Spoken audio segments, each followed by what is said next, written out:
Syedaralun, kebakaran rumah kembali terjadi di Kabupaten Aceh Singkil. Kejadian terbaru di Desa Tanah Bara, Kecamatan Gunung Meriah pada Senin 6 Juni 2023 sekitar pukul 21.30 waktu Indonesia bagian Barat.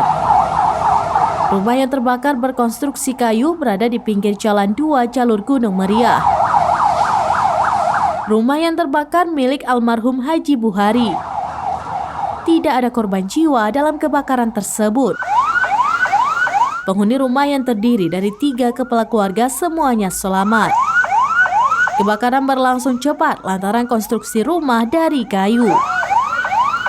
Api berhasil dipadamkan setelah BPBD Aceh Singkil mengerahkan 4 unit mobil pemadam kebakaran dari Pos Gunung Meriah Simpang Kanan dan Pos Singkil Utara. Peristiwa kebakaran tersebut merupakan yang ketiga kalinya secara beruntun dalam 2 pekan terakhir di Kabupaten Aceh Singkil. Kebakaran pertama hanguskan 5 unit rumah di Desa Pemuka, Kecamatan Singkil pada 26 Mei 2023 siang. Lalu kebakaran hanguskan 1 unit rumah di Pulau Saro, Kecamatan Singkil pada 31 Mei 2023 malam.